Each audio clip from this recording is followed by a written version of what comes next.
All rise, veuillez vous lever.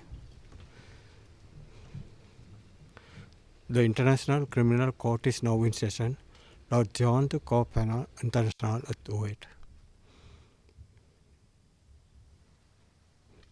Please be seated. Veuillez vous asseoir.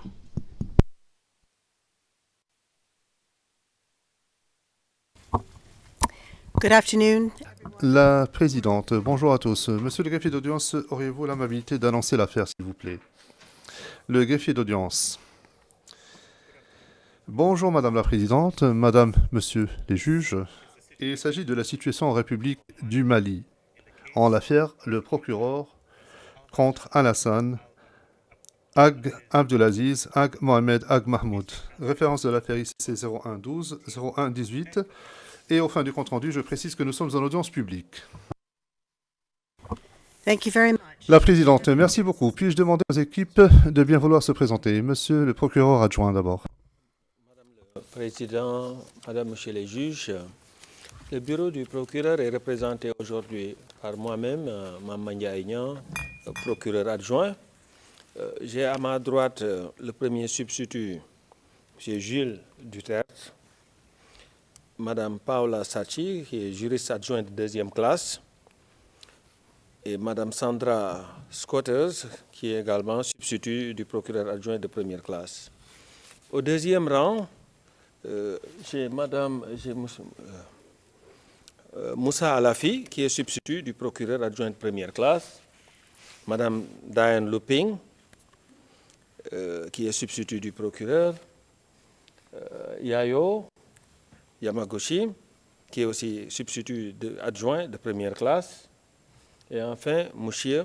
Richard Zanza Baganwa, qui est notre conseiller en coopération. Et au troisième rang, dernier rang, nous avons Mme Marie-Jeanne Sardakti, qui est substitut du procureur, M.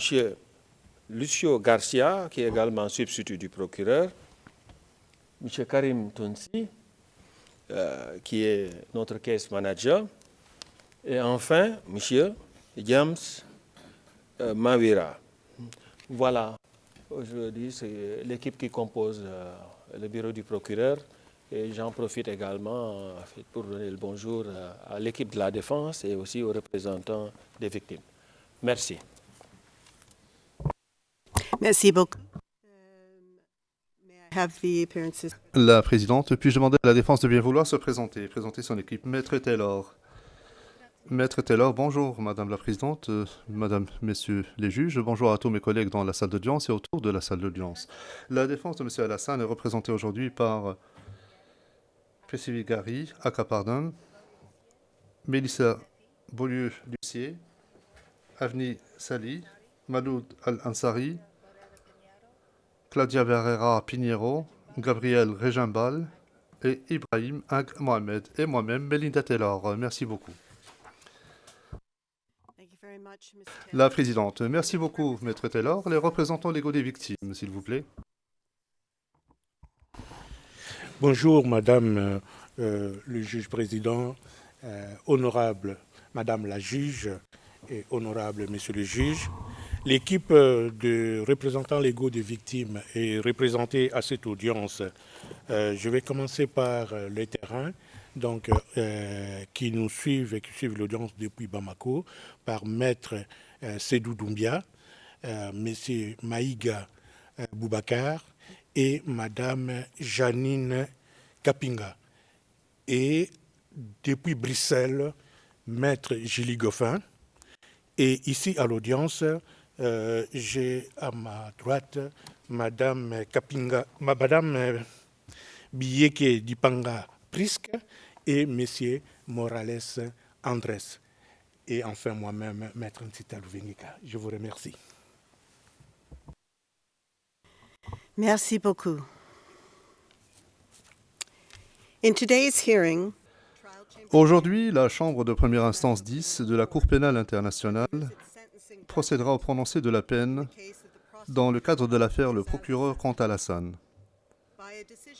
Par décision de la présidence, la Chambre siège dans une nouvelle composition par rapport à celle qui a rendu le jugement dans cette affaire plus tôt cette année, le 26 juin, avec le juge Ki Bong-pek remplaçant le juge Min-dua. Le présent résumé rend compte des conclusions du prononcé de la peine qui sont les plus pertinentes pour le public. Le raisonnement détaillé de la Chambre est exposé dans le jugement écrit relatif à la peine, qui est le seul document faisant foi. Ce jugement sera publié et mis à la disposition du public peu de temps après l'audience d'aujourd'hui. Je vais maintenant poursuivre en français. Le prononcé de la peine est une étape cruciale dans cette affaire qui a commencé en 2020 et dans laquelle M. Al-Hassan a été condamné pour certains crimes de guerre et crimes contre l'humanité commis à Tombouctou entre mai 2012 et janvier 2013 et acquitté pour d'autres. La phase de prononcé de la peine représente en effet une opportunité particulière de reconnaître la souffrance et le préjudice causés aux victimes des crimes concernés. Ce préjudice, notamment en ce qui concerne le crime de persécution qui a visé l'ensemble de la population de Tombouctou en 2012-2013, est conséquent et a eu des répercussions à long terme. Ce stade de l'affaire met en exergue l'importance de la reconnaissance de la responsabilité des auteurs des crimes, de préjudice causés aux victimes et de l'engagement de la communauté internationale de condamner les crimes graves commis dans cette affaire. I will now continue in Je vais à présent poursuivre en anglais. turning to the determination of the sentence. S'agissant de la fixation de la peine, l'accusation a recommandé en l'espèce une peine unique d'au moins 22 ans d'emprisonnement. The legal Les représentants légaux des victimes conveyed ont transmis les déclarations de leurs clients Mr. Al-Hassan selon lesquelles M. Alassane devrait rester en prison pendant longtemps given a life sentence. ou être condamné à la prison à vie. Defense recommended La défense, quant à elle, a recommandé une peine correspondant à la durée de la détention préventive. Dans son jugement relatif à la peine, la Chambre aborde la détermination de la peine en deux étapes, comme l'exige le cadre juridique de la CPI. Tout d'abord, la Chambre prononce une peine individuelle pour chacun des 8 crimes pour lesquels M. Alassane a été condamné. Deuxièmement, la Chambre précise une peine unique. Pour fixer les peines individuelles, la Chambre évalue la gravité des crimes, y compris le degré de participation et d'intention de M. Alassane, ainsi que l'existence de circonstances aggravantes ou atténuantes et la situation individuelle ou personnelle de M. Alassane. En examinant les crimes, la Chambre a regroupé les crimes qui sont sous-tendus par un comportement identique ou similaire. En formulant quelques observations générales sur le degré de participation et d'intention de M. Alassane, s'agissant des différents crimes, la Chambre souligne que la responsabilité de M. Alassane pour la majeure partie de sa condamnation est fondée sur sa contribution à la commission de crimes par d'autres membres des groupes Ansar Dine et Al-Qaïda au Maghreb islamique ou AQMI. Sa responsabilité dans ce contexte découle principalement de son rôle au sein de la police islamique mise en place par ces groupes à Tombouctou en 2012-2013 et du rôle de la police islamique dans le système répressif créé par Ansar Dine AQMI. La nature de chacun de ces rôles était considérable. Dans le même temps, M. Alassane n'était pas une figure centrale de l'appareil de direction d'Ansar Dine AQMI et il ne faisait pas partie des personnes au sein d'Ansar Dine AQMI qui ont conçu l'objectif criminel commun des groupes. La Chambre rejette la qualification générale par la défense du rôle de M. Alassane ainsi que de sa participation aux différents crimes comme étant minime. Mais elle refuse également de conclure que les crimes commis en l'espèce sont aggravés, comme le suggère l'accusation et les représentants légaux des victimes, par l'exécution zélée par M. Alassane de son rôle ou par un abus de pouvoir. Dans son analyse spécifique par crime, la Chambre conclut que le crime de persécution en l'espèce est d'une grande gravité. Ce crime a été commis à grande échelle dans laquelle toute la population de la ville de Tombouctou a été prise pour cible et a fait l'objet d'une privation de ses droits fondamentaux. Le crime a également été commis sur une longue période, allant de mai 2012 à janvier 2013.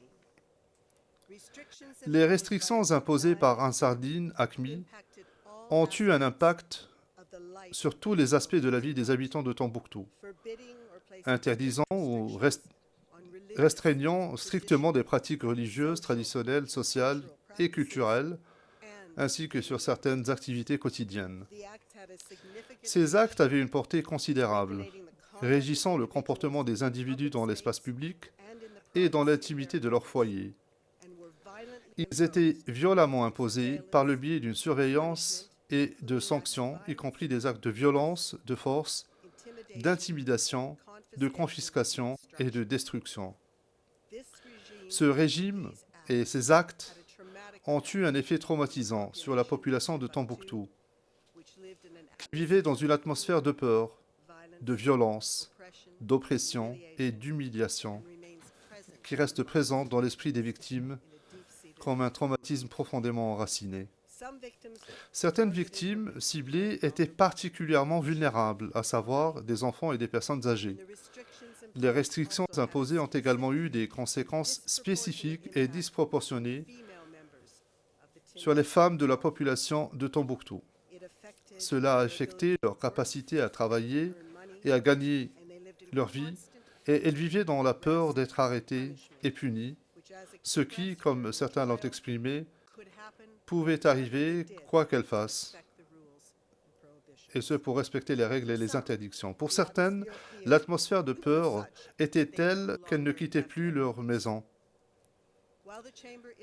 Bien que la Chambre soit consciente de la déception exprimée par de nombreuses victimes lors de l'acquittement de M. Alassane, à la majorité, de certains crimes dont le jugement portant condamnation, en particulier les crimes de violence sexuelle et de persécution fondée sur le sexe, la Chambre a explicitement mis en exergue l'impact spécifique du crime de persécution dont il a été reconnu coupable sur les victimes féminines dans le jugement relatif à la peine.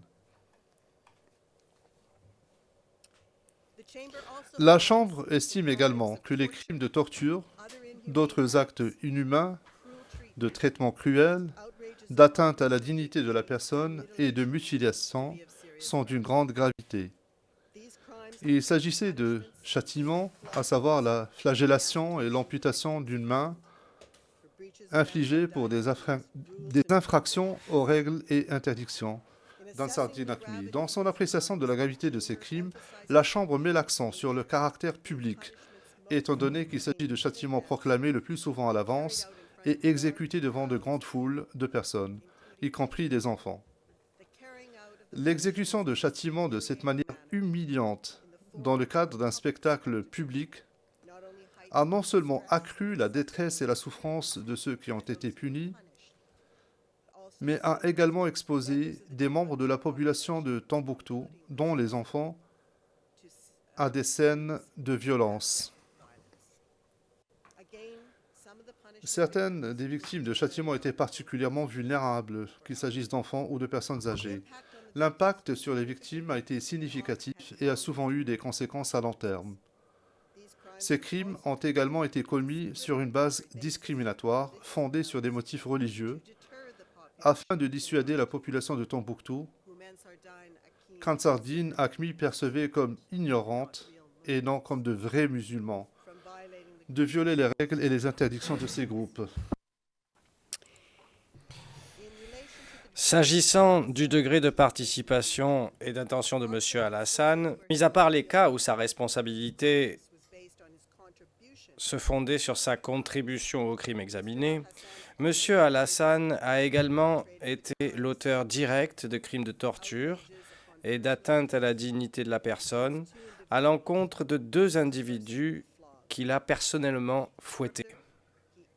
De plus, il a aidé, encouragé ou assisté la commission des mêmes crimes contre 8 individus à travers sa présence et sa participation à leurs séances de flagellation, lors desquelles il assurait la sécurité de l'événement et la mise en œuvre efficace et efficiente des sanctions en sa qualité de membre clé de la police islamique.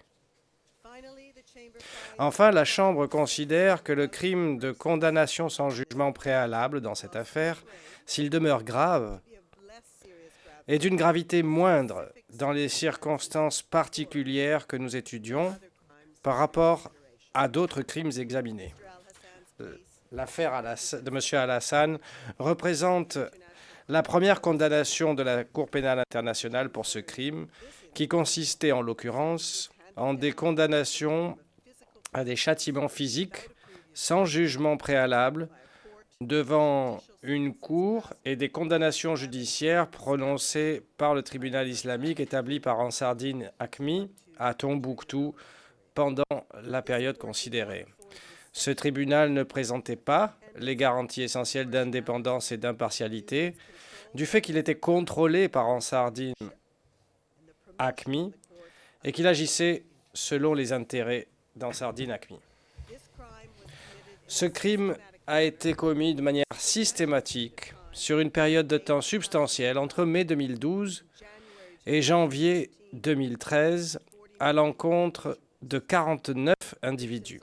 Certaines des victimes étaient encore une fois des enfants ou des personnes âgées et certaines des peines exécutées étaient violentes et ont engendré un préjudice considérable. Certains éléments de procédure devant le tribunal islamique étaient également inéquitables vis-à-vis des personnes accusées. Le niveau de participation et d'intention à ce crime de M. Alassane était relativement élevé puisque sa responsabilité découle de sa contribution au système répressif d'Ansardine Hakmi et en particulier de son implication dans les activités du tribunal islamique en tant que membre de la police islamique. Dans le cas de 15 des victimes, M. Alassane a eu une implication majeure, relevant qu'il a rédigé les rapports de police les concernant. Enfin, le tribunal islamique a présenté certains aspects positifs, par exemple le fait que l'institution avait été créée en partie pour remplir un vide juridique et sécuritaire dans la région après le départ des autorités maliennes et qu'il a constitué un espace où les résidents pouvaient résoudre leurs différends. Pourtant, les aspects positifs collatéraux du tribunal islamique en général ne peuvent en aucun cas amoindrir la gravité du crime de condamnation sans procès pour lequel M. Alassane a été déclaré coupable, comme le soutient la défense. L'accusation et les représentants légaux des victimes ont soutenu que plusieurs facteurs aggravants pouvaient s'appliquer aux crimes pour lesquels l'accusé a été déclaré coupable, dont la multiplicité et la vulnérabilité des victimes, la cruauté particulière avec laquelle ces crimes ont été perpétrés et leur caractère discriminatoire. La Chambre ne caractérise pas ces facteurs comme étant aggravants, mais en prend certains en considération dans l'évaluation de la gravité des crimes examinés, comme le nombre et la vulnérabilité particulière des victimes et la manière dont ces crimes ont été perpétrés. Enfin, la Chambre considère également les circonstances personnelles de M. Alassane et les circonstances atténuantes mises en avant par la défense dans la fixation des peines individuelles. La défense a soutenu que beaucoup de ces circonstances, dont l'expression des remords de M. Alassane et ces circonstances particulières au moment de l'événement, permettaient une réduction de la peine. À ce propos, la Chambre considère que seules 2 circonstances peuvent être considérées comme atténuantes. La première sont les bonnes actions entreprises par M. Alassane pour aider la population civile en 2012 et 2013, Pourtant, ces actions ont été de nature secondaire et ne peuvent avoir qu'un poids très limité dans la fixation de la peine de M. Al-Hassan, en particulier au vu de la nature des crimes pour lesquels il a été reconnu coupable. La deuxième circonstance atténuante est la coopération de M. Al-Hassan avec l'accusation lors de la phase d'investigation de cette affaire, qui s'est concrétisée par de longues déclarations versées au dossier et utilisées lors du procès. À ce propos, la Chambre considère comme non convaincante la position de l'accusation selon laquelle la coopération de M. Al-Hassan serait annulée par son objection postérieure au versement de sa déclaration comme élément de preuve au dossier, finalement rejeté. L'existence de ces circonstances atténuantes, c'est pourtant important, ne doit en aucun cas être comprise comme une minimisation de la gravité des crimes qui ont été commis, ni de l'impact qu'ils ont eu sur les victimes. Monsieur Al-Hassan, je vais vous demander à ce stade de vous lever, s'il vous plaît. Merci. Évaluant et pondérant les facteurs pertinents, la Chambre prononce les peines individuelles suivantes. Pour d'autres actes inhumains en tant que crimes contre l'humanité et traitements cruels en tant que crimes de guerre, qui concernent la flagellation d'un individu, 2 ans d'emprisonnement chacun.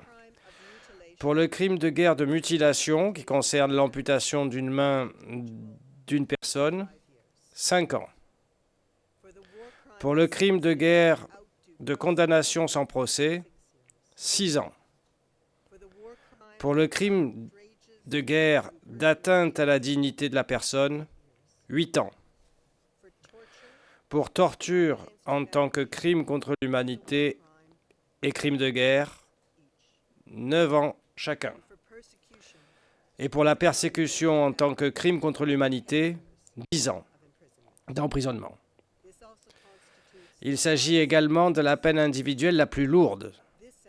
Cette peine est prononcée, à propos de la persécution, est prononcée à la majorité, la juge Akane considérant qu'une peine de 8 ans d'emprisonnement était appropriée pour les raisons exprimées dans le jugement. Conformément au cadre légal de la Cour, la Chambre va à présent prononcer une peine unique. Cette peine unique ne peut être inférieure à la peine individuelle la plus lourde, soit 10 ans dans cette affaire, et ne peut être supérieure à 30 ans d'emprisonnement, sauf circonstances exceptionnelles.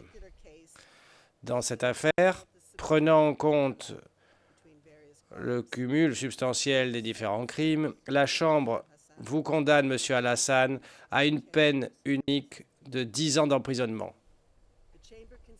La Chambre considère que cette peine est proportionnée à la gravité des crimes et aux circonstances individuelles et niveaux de culpabilité de M. Al-Hassan. Elle reflète de manière adéquate la condamnation forte de la part de la communauté internationale des crimes qu'il a commis et reconnaît le préjudice et la souffrance considérable causés aux victimes. Cette condamnation est également adéquate pour son effet dissuasif sur la commission à l'avenir de crimes similaires par d'autres et décourageant M. Al-Hassan de toute récidive potentielle. M. Al-Hassan, vous pouvez vous asseoir.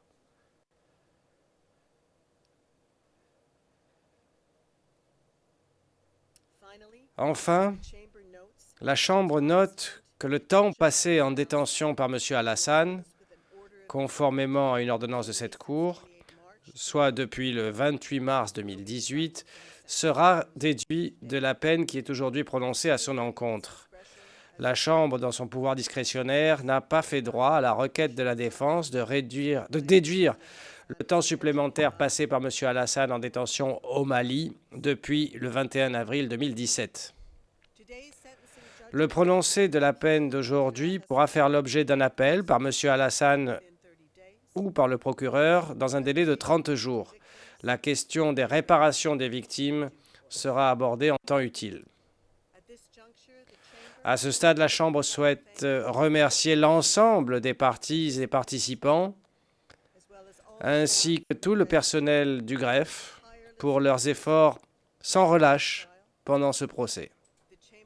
La Chambre souhaite également transmettre des remerciements particuliers aux membres du public et aux victimes qui suivent cette audience aujourd'hui ici dans la galerie du public et aussi en ligne depuis le Mali et dans le monde entier. Merci. Ainsi se conclut l'audience de ce jour.